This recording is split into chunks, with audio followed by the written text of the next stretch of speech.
La pêche à longue distance, je la pratique maintenant depuis plusieurs années. J'avais laissé un petit peu tomber, donc je me suis remis aussi moi-même en cause et j'ai repris un peu l'entraînement, racheté du matériel qui me convenait, puisque je me suis mis la pêche à longue distance pour la compétition en fait. Je faisais énormément de compétition étant jeune et du coup j'étais obligé d'avoir cette arme pour pouvoir rivaliser avec les autres compétiteurs.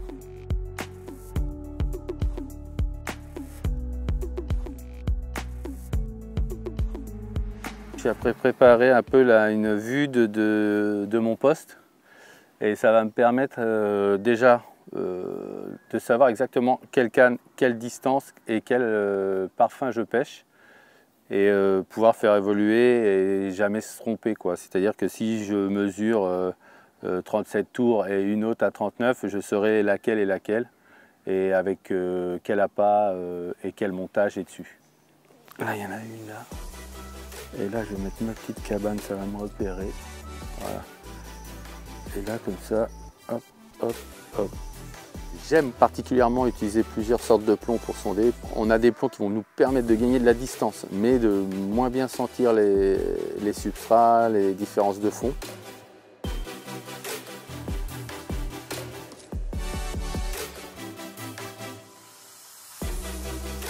Et d'autres qui vont nous permettre après de vraiment finir le sondage et de déterminer exactement ce qu'on trouve sous l'eau. Alors il y a des plombs qui sont avec des aspérités un peu plus importantes, mais ceux-là on a du mal à les lancer à longue distance. Donc je commence par un plomb type distance et une fois que j'ai commencé à trouver quelque chose, je change de plomb et j'essaye d'évoluer pour vraiment déterminer à la fin le substrat qui est là. C'est une zone un petit peu plus dure à longue distance où on a vu des poissons sauter depuis ce matin. Je vais en mettre une derrière un peu seule en chaude à 41 tours et une sur l'amorçage qu'on va faire à environ 38 tours. J'en aurai une à environ 150 mètres à 41 tours et l'amorçage il se situera à 142-145 mètres. Donc j'en aurai une derrière l'amorçage, à 5-6 mètres derrière l'amorçage et une dans l'amorçage à 38 tours. Des bonnes distances et on va aller chercher les poissons où on les a vus se manifester pour le moment. Nous sommes sur un plan d'eau avec un règlement particulier et que les têtes de ligne en tresse sont interdites. J'ai donc enlevé ma bobine, je vais changer de fil et passer en fil avec arraché intégré.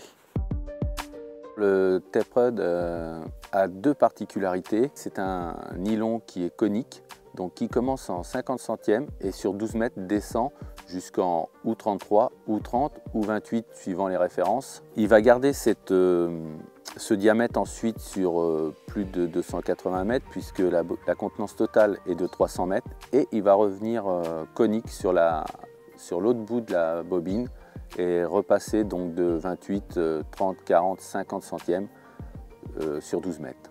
Là, je vais déjà passer dans tous les anneaux. Après, je vais la laisser carrément tomber dans l'eau.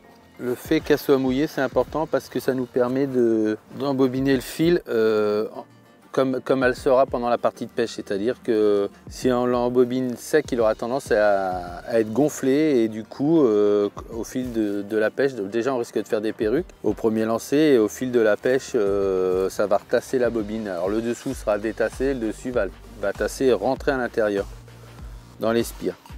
Sur les plans d'eau où on n'a pas droit aux arrachés, donc ce nylon-là, on y a droit puisqu'il n'y a pas de nœud de raccord.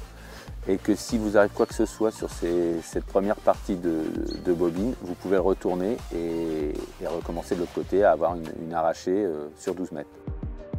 Ces bobines-là ont une caractéristique, c'est qu'ils sont creusés à un endroit pour pouvoir mettre le nœud et que l'enroulement se fasse vraiment à plat et sur toute la hauteur de la bobine sans qu'il y ait de boursouflure. Il a aussi comme caractéristique d'être coulant. Il a très peu d'élasticité, donc il est tiré entre le touchdown et le sublime. Il coule vraiment très bien. J'ai enlevé un petit peu de tête de ligne parce qu'elle fait 12 mètres et c'est un peu trop à mon goût. Après, au moment de lancer, à peine à sortir au début, donc j'en relève toujours 4-5 mètres pour être sur une tête de ligne de 6-8 mètres, c'est largement suffisant. Et là, tout est sur mon moulinet. Ici, on n'a pas le droit aux arrachés. Et ce nylon-là, on y a le droit, donc ça nous permet de pouvoir pêcher à longue distance, alors qu'on ne pourrait pas le faire sans arracher.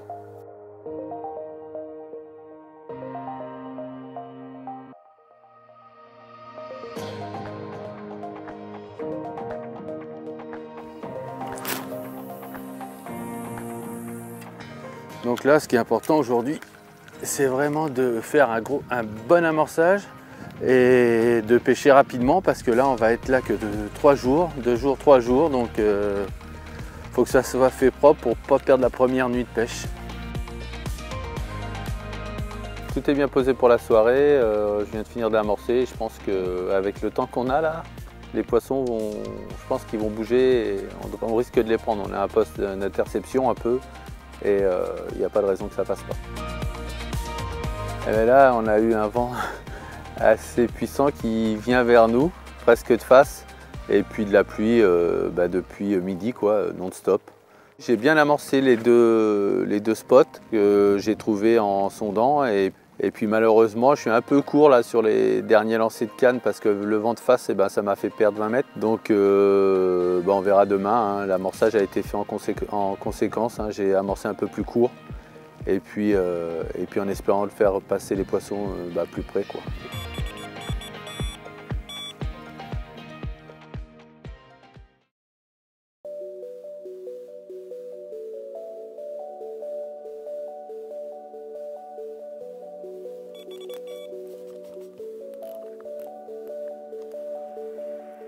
Pour le moment, rien à signaler, secteur calme. On va changer de technique. C'est-à-dire qu'on va pêcher au sac pour la journée. On voit les poissons sauter à droite à gauche, alors je vais faire des sacs, je vais préparer des sacs et je vais les relever toutes les heures. Je vais profiter du fait d'avoir retiré ma canne pour vous présenter le montage que j'utilise pour cette partie de pêche, pour la pêche au sac. J'ai un crank monté sur un bas de ligne assez court en dark meter et un système COG qui va me permettre de réduire le grammage pour mettre dans les sacs PVA et de pouvoir avoir un grammage cohérent pour lancer loin. Je vais vous montrer comment je le prépare. J'ai pris un leader hélicoptère et je vais enlever les parties dessus. Je vais enlever la grappe Quick Change au bout et le système qui était prémonté pour le montage hélicoptère. Donc on se retrouve avec un leader vierge sans rien dessus. Je prends le système COG, on va passer le tie rubber en premier, ensuite le lead clip, on prend l'aiguille pour passer, on prend le système COG, on passe le leader dans la boucle de l'émerillon et ensuite on repasse le système dans la boucle du leader. Chaque système COG est identifié, il y a un numéro là, c'est le numéro 2. Ça correspond au type de plomb et au grammage que vous pouvez utiliser avec le système. Ensuite, le plomb. On vient mettre le rubber. Et voilà, c'est prêt. J'utilise toujours ce genre de montage lorsque je pêche en sac soluble. Ça me permet vraiment d'avoir des petits plombs. Donc je monte un plomb de 57 grammes, 70 au maximum, suivant la taille de sac PVA que j'utilise. Parce que 57 grammes plus ce que je vais mettre dedans, ça va me faire un poids qui va osciller autour des 110 grammes. Et c'est le bon grammage pour exploiter mes cannes. Donc je prends la Dark Matter en 15 livres. Alors le principe de cette tresse, c'est qu'elle est super coulante, comme on peut le voir. Je vais réaliser une boucle, prendre une trentaine de centimètres. Je vais tout de suite mettre les sapins, que je vais couper un tout petit peu pour faire un plat. Donc une équilibrée, un grain de maïs, slow seeking, équilibré. Ensuite, je prends un crank, de par sa forme. Plus on va tirer, plus il va pénétrer dans la lèvre inférieure. On a beaucoup moins de décroche, on n'a pas besoin de mettre d'aligneur et tout ce qui va avec. Donc on va passer le morceau de tresse dans l'œillet. On garde environ 1 cm entre la fin de la courbure de l'hameçon et la bouillette. On va tourner autour de la hampe 6 tours et on va repasser la tresse dans l'œillet du dessus, toujours à l'intérieur. On aligne le cheveu, voilà, quand même dans le sens de la hampe. je vais prendre le tapered sleeve parce que sa forme est en forme du quick link qui est installé sur le montage cog. Je le garde environ 15 cm et je vais faire une boucle 1 en 8 tout simplement. Le montage est fait. On va venir l'accrocher au système cog. Il existe 2 formes de plomb et 6 grammages par forme de plomb. Donc ici, pour lancer à longue distance, j'ai pris le grammage le plus petit. On met les mérions au centre du plomb, tac, on l'enfonce bien. Donc voilà, là on va se retrouver avec le quick link qui est là. Donc là, j'attache ma boucle dans le quick link et voilà, le montage il est prêt, tout simple et très efficace. Je vais prendre un flocon soluble, je le coupe en 4 juste pour un petit carré où je vais y planter la pointe de l'hameçon.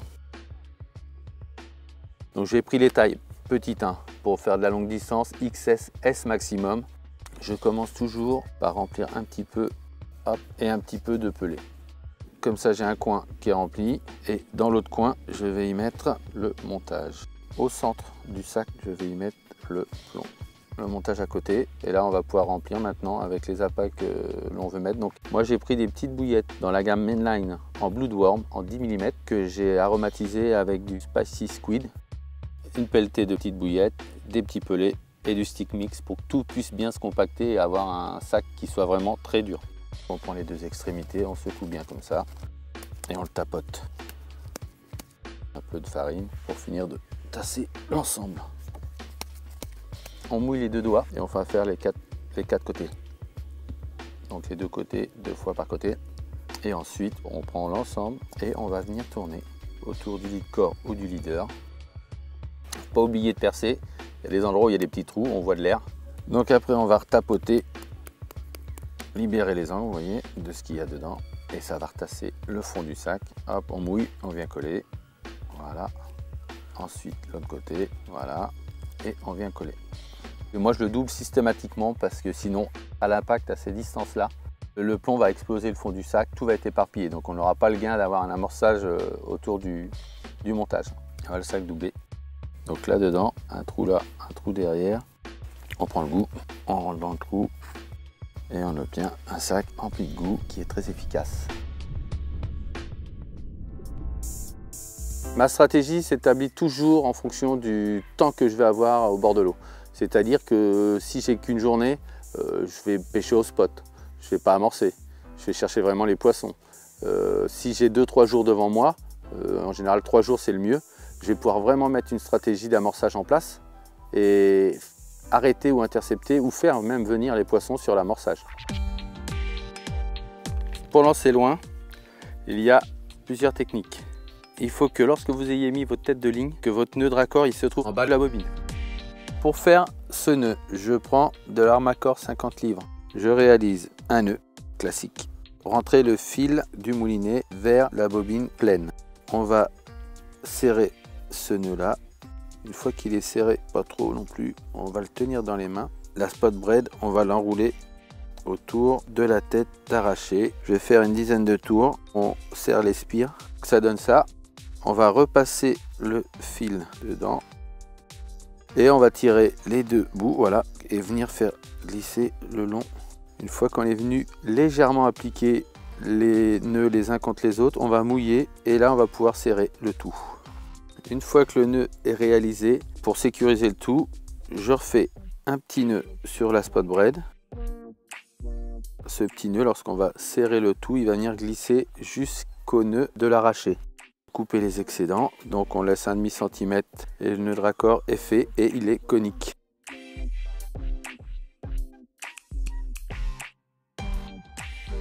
Deuxièmement, j'utilise une tresse fine, la spot braid. C'est une tresse en 16 centièmes, ça nous permet de gagner de la distance. Vous mettez la canne bien droite, vous prenez votre axe de lancer et là vous allez venir un pied en avant et quand vous êtes bien sur le pied, vous poussez sur le deuxième et vous tendez ce bras là et vous tirez bien avec le bras qui a le talon de la canne. L'avantage c'est qu'on peut prendre des poissons où pas tout le monde peut les prendre. Et l'inconvénient, je dirais, c'est surtout arriver à bien sonder et bien amorcer. Si c'est pour lancer une canne à longue distance et pas amorcer ou pas avoir trouvé la zone où on veut pêcher, on sait tous très bien que vaut mieux un appât bien placé sur un endroit où les poissons y passent se nourrir qu'un appât loin où les poissons ne passent jamais se nourrir.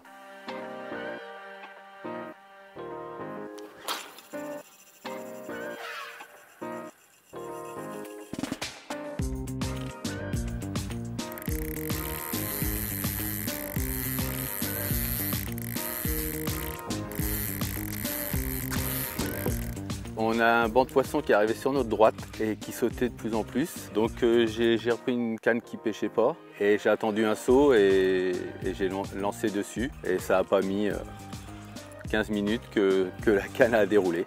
C'était à 130-140 mètres, monté comme un shod avec un spinner ring.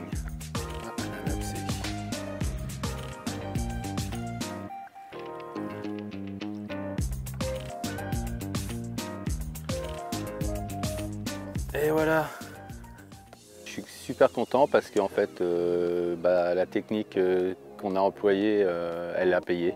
Et c'est de bon augure pour la nuit, hein, tout simplement. Les poissons ils commencent à arriver de par la droite, donc en espérant pas les avoir trop effrayés et qu'ils rentrent enfin sur l'amorçage.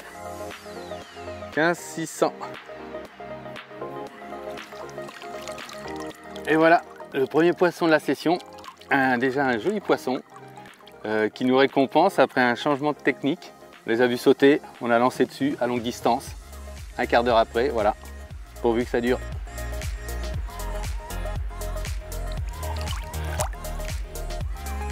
J'attaque la nuit beaucoup plus confiant que la nuit dernière. Bon après, la nuit dernière, ça reste toujours une première nuit. Si les poissons ne sont pas là lorsqu'on arrive, il faut le temps de mettre une stratégie en place, de les faire venir sur les appâts. Et je pense que la deuxième nuit sera meilleure que la première. La pêche au sac, c'est une pêche qui est toujours payante, hein. On a fait un départ dessus, malheureusement, bon, il décroche. Et je pense que là, vu que j'ai réduit la distance d'amorçage à 120 mètres, on va dire, et que les sacs me permettent d'y aller, je pense que demain, je vais continuer la pêche au sac.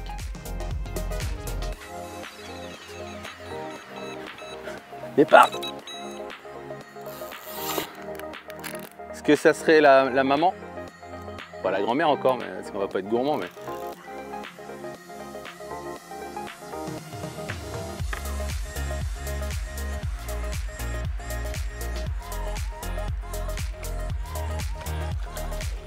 Yes!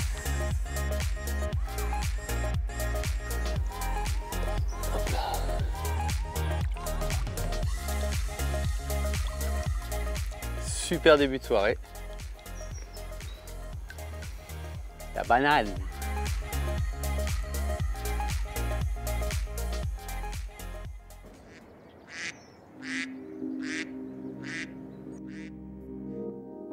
On a fait un poisson cette nuit sur la zone amorcée Spicy Crab à longue distance.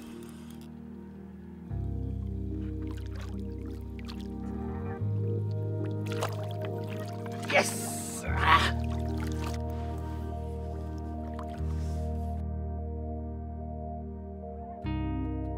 Et voici un des premiers poissons de la nuit. Donc ça a l'air d'être entré sur l'amorçage. Poisson pris au sac PVA. Après minuit, plus d'activité et aucune touche. On n'a pas vu un bip. On a trouvé aussi un banc de poissons qui est arrivé sur la droite à longue distance. Donc là, très longue distance, on va même dire, et pas question de pouvoir y mettre un sac soluble. Donc on y a pêché dessus au spinner et chaude. Et on a fait 2 poissons. Donc on va voir ce matin si on voit toujours l'activité de ce banc de poissons sur le spot. Sinon, on gardera 2 cannes pour chasser, entre guillemets, ces poissons qui sont de passage. Là, pour le coup, avec la brume, on a l'impression qu'il y a de l'eau à perte de vue. On voit 40 mètres d'eau et après, c'est dans la brume et du coup, c'est impressionnant. Mon montage de prédilection pour la pêche à longue distance, c'est sans conteste le shad. Tous les poissons ne mordent pas sur ce montage-là. On peut arriver sur des plans d'eau où les poissons n'ont pas l'habitude de se nourrir sur cette petite hauteur, la plus faible soit-elle. Avec l'apparition du spinner ring, on arrive à pallier à ça aussi. C'est un montage qui me plaît de plus en plus et que je pratique de plus en plus. Ce montage hélicoptère est le plus adéquat puisqu'il pénètre mieux dans l'air. Il fait un petit peu hélicoptère, mais beaucoup moins que certains autres montages.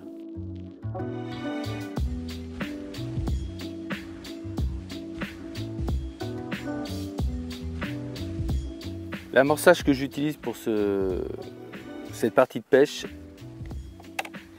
j'utilise des Spicy Crab de chez Mainline que j'ai partiellement fait sécher dans le air dry, tout simplement pour avoir des billes qui vont être un peu plus dures. Dès lors que je vais amorcer au cobra, elles résisteront au lancer. Avec cela, je vais ajouter des pellets Fusion. C'est ce qui va se rapprocher le plus de ce parfum, donc Spicy Crab, parce que ici, elles aiment bien tout ce qui est carné, épicé. Donc Fusion, c'est un parfum carné à base de Robin Red.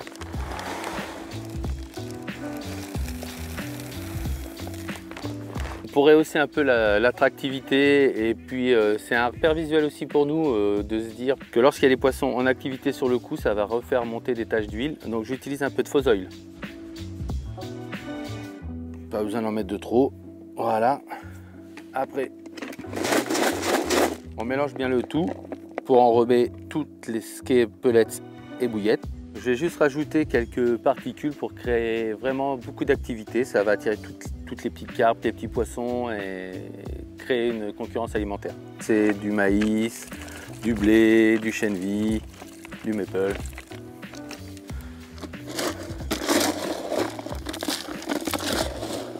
Voilà ce que ça donne. Un mélange très attractif à base de poisson et d'huile. Question de matériel, on trouve de tout à l'heure actuelle sur le marché, donc chaque canne va être en plus bonne pour telle ou telle personne suivant les gabarits, donc il faut vraiment se prendre le temps d'essayer, de parler avec les gens qu'on rencontre. Est-ce qu'une 12 pieds sera plus appropriée? Est-ce qu'une 13 pieds sera le mieux?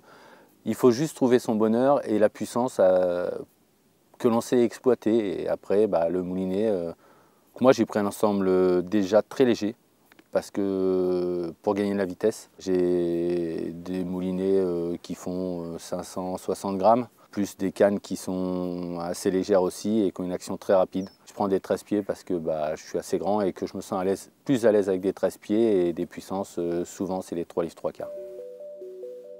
Surtout, ne vous entraînez pas avec les cannes avec lesquelles vous pêchez, hein, parce que vous allez passer le blanc petit à petit il va s'attendrir, il va être moins rapide. Ce que je vous conseille, c'est de prendre une canne à bête roquette et s'entraîner avec une canne à bête roquette, du matériel plus lourd.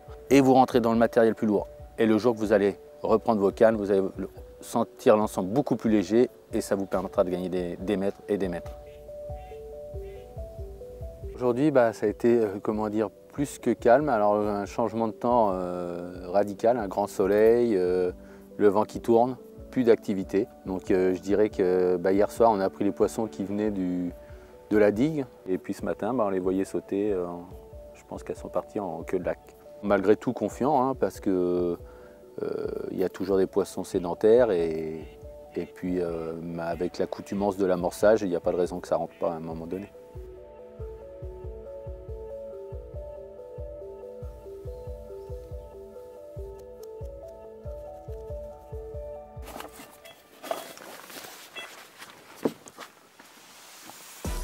Faut pas dire que c'est de bon augure, mais c'est de bon augure quand même.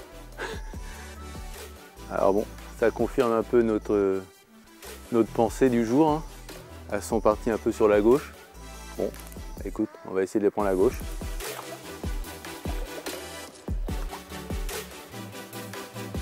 Et voilà.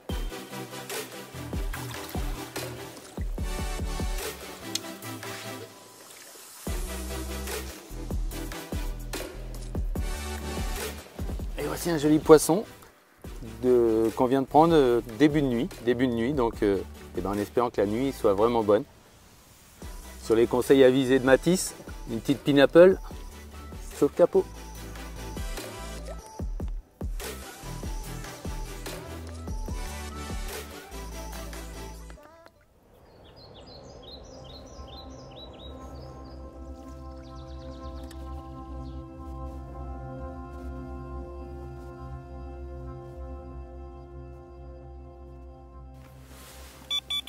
toute la nuit on a eu des touches. Et donc celle-ci elle n'a pas déroulé depuis 1h30. Je vais la relancer. Par un temps comme celui-ci, on ne voit pas la berge d'en face. On a très peu de repères. Donc je vais vous expliquer comment faire pour replacer correctement votre ligne sur le coup. C'est vraiment de savoir la distance à laquelle on pêche et de reclipper à la même distance. Et après de se fixer des repères visuels sur le lieu de pêche et non en face. Depuis l'apparition des distances stick, et l'idée surtout que la personne a eu de faire ça, je me rappelle avant on partait sur les chemins, on tirait le fil ou alors on lançait hors du coup pour reclipper à l'endroit où on avait fait un repère, soit avec un marqueur, soit avec un élastique sur le fil, alors que maintenant on peut outrepasser tout ça, on compte le nombre de tours et à chaque fois c'est très précis. On a eu une première génération avec les cygnettes qui pour débuter sont très bien, et puis Corda a mis quand même au point des nouveaux distance stick qui sont où on peut mettre des starlights qu'on peut planter quasiment partout, qui sont rainurés pour lorsqu'on, et ça c'est très important lorsqu'on pêche avec des tresses très fines pour pas qu'elles touchent par terre, qu'elle ne s'affaisse pas et qu'elle risque de prendre une brindille et qu'après la tresse est foutue. Donc ça maintient le tout. C'est une matière qui est très résistante, dont la pointe qui est sertie et qui ne peut pas bouger. C'est vraiment des objets de qualité. On a réussi à atteindre un objet très abouti pour cette pratique-là. C'est une grande chance parce que là la pêche elle se fait sur des pontons et le fait de sortir et d'aller mesurer de l'autre côté et de revenir, on a toujours un bruit qui se fait sur les pontons. Ça peut avoir tendance à effaroucher les poissons. Donc j'ai eu la chance d'avoir entre les planches juste l'emplacement pour pouvoir les glisser et ça les maintient. Donc tant mieux, mais si j'avais pas pu le faire, eh bien auquel cas j'aurais été les planter derrière à côté de mon abri. Voilà, on regarde bien derrière son axe. Et là, on sait que devant, c'est tout droit au nombre de tours qu'on a clippé.